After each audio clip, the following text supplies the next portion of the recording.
Hello, नमस्कार मंडळी. Welcome back to my channel. तर सर्वप्रथम अंगारिका संकष्टी चतुर्थीच्या सर्वांना मंगलमय शुभेच्छा. गणपती बाप्पा तुमच्या सर्वांच्या मनातल्या सर्व इच्छा पूर्ण करू देत. अ, तर आज असा मी केले आहे नैवेद्य साधासुधाच केलेला आहे आणि मोदक. तर मोदकाची रेसिपी मी तुमच्याबरोबर शेअर करते. तर मी प्रमाण सांगते तुम्हाला. एक मध्यम आकाराचा नारळ घेतला आहे. त्याचा 1.5 वाटी चव निघालेला आहे. त्यानंतर 1 वाटी गूळ, अ, 2 वाट्या पिठी घेतलेली आहे तांदळाची आणि तूप घेतलेलं आहे. थोडे काजू, बदाम, पिस्ता आणि खसखस घेतलेला आहे. तर सर्वप्रथम मी काय करणार आहे, उकड काढून घेणार आहे. तर उकड काढण्यासाठी मी 2 वाट्या ज्या ज्या 2 वाट्या आपण पिठी घेतलेली आहे, त्या 2 वाट्या भरून मी पाणी घेतलेलं आहे आणि त्या पाण्याला चांगली उकड काढून घेणार आहे. याच्यामुळे तुमची उकड एकदम अचूक प्रमाणात होईल. तर त्यासाठी सुवासिक जर तुम्ही मोदक पीठ वापरलं तर हे प्रमाण अगदी अचूक आहे. जर तुम्ही घरातली तांदळाची पिठी वापरली तर पाणी थोडं जास्त घ्यायचं आणि आपलं पीठ थोडं जुनं असतं त्याच्यामुळे. तर मी त्याच्यामध्ये मीठ घातलं आहे. 1 चमचा साजूक तूप घातलेलं आहे आणि जी तांदळाची पिठी आहे ती घातलेली आहे. त्यानंतर ही चांगली उकड आपण ढवळून घ्यायची आहे आणि एकजीव करून घ्यायची आहे. तर हे सगळी एकजीव केल्यानंतर गॅस आपल्याला बंद करायचा आहे आणि ही जी उकड आहे ती थोड्या वेळासाठी आपल्याला ठेवायची आहे झाकून. जेणेकरून ते आतल्या आत चांगलं पीठ ते वाफलं जाईल म्हणजे उकडलं जाईल. म्हणून हे थोडा वेळ आपल्याला ठेवायचं आहे. त्यानंतर मी तुम्हाला सारण दाखवते. तर सारणासाठी मी हे जाड आपण कढई घ्यायची आहे, की जेणेकरून सारण किंवा गूळ कढईला लागणार नाही. तर त्यासाठी मी हे 2 चमचे एवढं तूप घेतलेलं आहे. ॲक्चुअली छोटा चमचा आहे म्हणून, नाहीतर 1 चमचा पुरेसा होतो. त्यानंतर त्याच्यावर मी आधी खसखस भाजून घेणार आहे. कारण खसखस कच्ची आहे, तर ती चांगली भाजली गेली पाहिजे, नाहीतर ती कच्ची लागते आपल्याला खाताना. तर खसखस मी अशी थोडीशीच भाजायची आहे. त्यानंतर त्याच्यामध्ये ड्रायफ्रूट मी असे शॅलो फ्राय करून घेणार आहे. जेणेकरून ते ते पण थोडे कच्चे लागणार नाहीत म्हणून. तर असे मी रोस्ट केलेले आहेत आणि त्याच्यामध्ये लगेचच मी नारळाचा चव घालणार आहे. तर नारळाचा चव पण आपल्याला जास्त वेळ नाही हे करायचं आहे. तर जेमतेम ते तूप सगळं त्या चवाला लागेपर्यंतच आपल्याला ते अ, हलवून घ्यायचं आहे आणि त्यानंतर लगेचच त्याच्यामध्ये गूळ घालायचा आहे आणि गूळ घालून आपल्याला ते सतत ढवळत राहायचं आहे. कारण गूळ चिटकून तो कडक होईल किंवा तो आपलं जे खोबरं आहे ते पण लगेच लागेल त्या कढईला. त्याच्यामुळे आपल्याला ते सतत हलवत राहायचं आहे जोपर्यंत गूळ वितळत नाही तोपर्यंत. तर आपण ते सतत हलवत राहूया. तर बघा असा गुळाचा छान रंग घेतला आहे खोबऱ्याने आणि त्या सारणाला असा मस्त रंग सुटला आहे. तर तेव्हाच मी त्याच्यामध्ये जायफळ आणि वेलचीची पूड घालत आहे आणि परत हे हलवणार आहे कारण अजून आपल्याला गूळ दिसतोय त्याच्यामध्ये. तर हे चांगलं जोपर्यंत गूळ वितळत नाही तोपर्यंत हलवणार आहोत आणि मग अशा प्रकारे एक 5 ते 7 मिनिटात आपलं सारण रेडी होतं. तर हे बघा हे छान असा कलर पण आलेला आहे आणि सारण रेडी झालेलं आहे. त्यानंतर आपण काय करूया, जे पीठ आपण साईडला ठेवलं आहे ते मळायला घेऊया. तर आता हे थोडं गरम आहे, पण ते गरम असतानाच आपण थोडं-थोडं पाणी घेऊन घेऊन ते मळायचं आहे.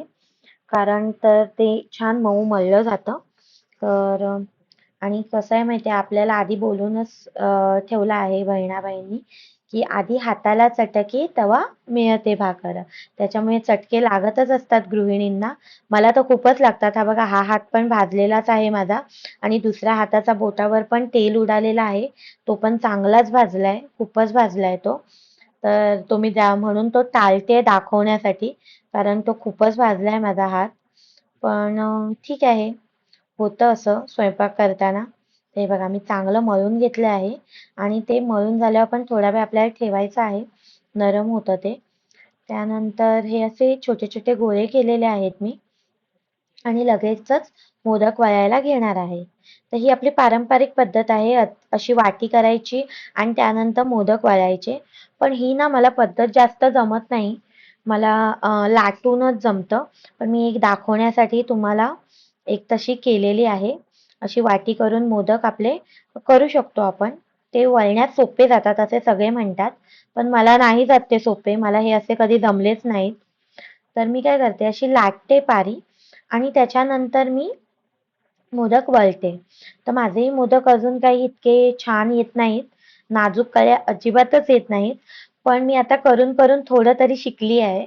लग्नाआधी तर मला अजिबातच मोदक जमत नव्हते. मोदक हा प्रकारच मला जमत नव्हता. पण जोपर्यंत आपण करत नाही ना, तोपर्यंत ते आपल्याला येत नाही ती गोष्ट. तर मी लग्नाआधी तर अजिबातच हातच लावायची नाही. सगळा स्वयंपाक करायची, पण म्हणायची, "मोदक मी नाही करणार, मला जमत नाही." पण नंतर-नंतर लग्नानंतर थोडं आपल्यालाच करावं लागतं. म्हणून सुरुवातीला पहिल्या वर्षी अगदीच फाटके-तुटके मोदक केले होते. नंतर मग ते हळू जमले. तर तुम्हाला पण मी तेच सांगेन, सुरुवातीला लगेचच जमत नाहीत, पण आपल्याला आवड असेल ना, तर आपल्याला ती गोष्ट नक्कीच जमते. स्वयंपाकही तसाच असतो. जर तुम्हाला आवड असेल, तर ते नक्कीच जमेल आणि ज्यांना आवड नसते ना, त्यांना त्याचा कंटाळाच येतो. त्यामुळे ते करणं राहूनच जातं. त्याच्यामुळे मी म्हणते आवर्जून बेसिक स्वयंपाक तरी करत जा. तर बघा मी हे मोदक सगळे वळून घेते आणि अशा प्रकारे आता मला जेमतेम जमतात. तरी पण मला अजून करायचे आहेत 21 कळ्यांचे मोदक, जे की मला खूप आवडेल करायला, पण ते अजून मला जमत नाहीयेत. शिकेन हळू होईल. तर मग हे असे सगळे मोदक मी वळून घेते आधी आणि वळून घेतल्यावर अर्धी बॅच आहे ना मी आधीच म्हणजे अर्धे मोदक आधीच मी वाफवून घेते. तोपर्यंत अर्धे मी वळेन असं करणार आहे. तर मी आता काय करते, अर्धे वाफवायला ठेवतेय मी. तर चाळणीवर ठेवते कारण माझ्याकडे मोदक पात्र नाहीये ॲक्चुअली. तर मग आपला जो जुन्या जुन्या माणसांचा जो जुगाड आहे, त्याप्रमाणेच मी अजूनही करते. कारण जास्त भांडी ठेवायला पण माझ्याकडे जागा नाहीये. म्हणून मी अजून घेतलं नाही मोदक पात्र. तर मी बघा ही अशी चाळण घेतली आहे. त्याला असं तूप लावून घेतलंय. जर तुमच्याकडे केळीचं पान असेल ना, तर तूप लावायची गरज नाही. केळीचं पान अंथरायचं खाली आणि त्याच्यावर मोदक ठेवायचे किंवा हळदीच्या पानातले मोदक पण तुम्ही करू शकता. तर मग असं तूप लावले की खाली ते चिटकत नाहीत मोदक. तर मी असं तूप लावलंय आणि काय करते सगळे मोदक म्हणजे जी पहिली बॅच आहे ना, ती ते मोदक त्याच्यावर लावून घेते आणि ना ती चाळणी राहील ना, असा टोप आपल्याला घ्यायचा आहे. म्हणजे ती चाळणी त्याच्यावर वरच्यावर राहिली पाहिजे. अशा आकाराचा आपल्याला टोप घ्यायचा आहे. माझ्याकडे आहे तो, पण सध्या मी म्हटलं भांडी जास्त नकोत, म्हणून मी एक जुगाड केलेला आहे. तो दाखवते मी तुम्हाला पुढे मी काय केलंय. मी ना माझ्या कुकरवर पण आहे ना, ही चाळणी चांगली राहते. तर ऑलरेडी डाळ-भात वगैरे केला होता. तो कुकर मला धुवायचाच होता, घासायचाच होता. तर मी काय केलंय, त्या कुकरवरच ही चाळणी ठेवते आहे. जेणेकरून मला घासायला जास्त भांडी लागणार नाहीत. म्हणून मी हा जुगाड केलेला आहे घरगुती. तर कुकरमध्ये पाणी घातलेलं आहे आणि त्याच्यावरच मी हे मोदकाची पहिली बॅच ठेवून देते आहे. आणि ह्याच्यावर झाकण ठेवून आपल्याला हे 15 मिनिटं वाफवून घ्यायचे आहेत मोदक. तर हे मोदक वाफतील तोपर्यंत मी बाकीची बॅच पण रेडी करून घेते. तर हे बघा मी आता सेकंड बॅच पण त्याच्यावर ठेवते. जेणेकरून आता हे बघा माझे जेमतेम 15-16 मोदक झालेत आणि एक मी शेंग केलेली आहे. तर हे बघा ही पहिली बॅच आपण काढून घेऊया आणि लगेचच मी दुसरी बॅच पण ठेवली आहे. तर ती पण आपण लगेच काढून घेऊया. तर ह्याच्यामध्ये झाले होते 10 मोदक पहिल्या बॅचमध्ये. तर मी त्यातले हे असे देवाला 11 मोदक मला ठेवायचे आहेत. तर मी हे पहिल्या बॅचमधले 9 मोदक ठेवते आणि 10वा मोदक आहे ना ॲक्चुअली मी ठेवत होती, पण तो छोटा झाला होता, लहान झाला होता. तर मी म्हटलं नको, आपण मोठेच 11 ठेवूया. तर मी सेकंड बॅचमधले आणखी 2 मोदक त्याच्यावर ठेवले. तर अशा प्रकारे माझे मोदक झालेले आहेत. तर कसे वाटली रेसिपी मला नक्की सांगा आणि एकदा करून बघाच. जरी तुम्हाला येत नसेल, बिगिनर्स असेल तरी पण एकदा ट्राय करावं.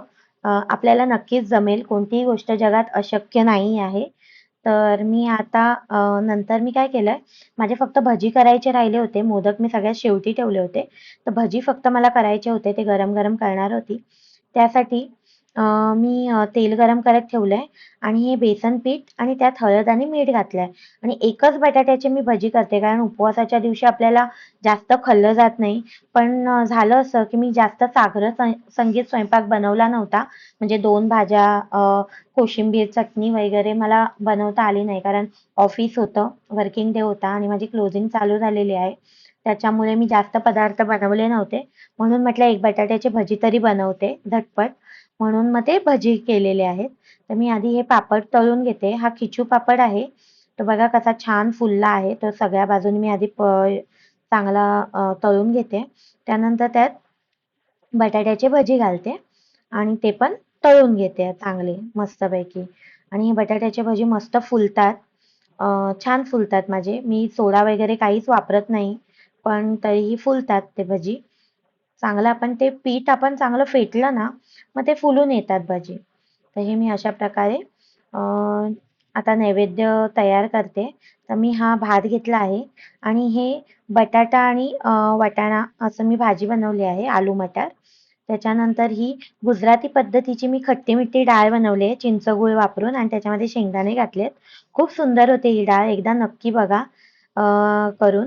आणि हे मी भजी केलेले आहेत बटाट्याचे, मोदक ठेवला आहे पानावर आणि पापड आणि बटाट्याचे चिप्स ठेवलेले आहेत.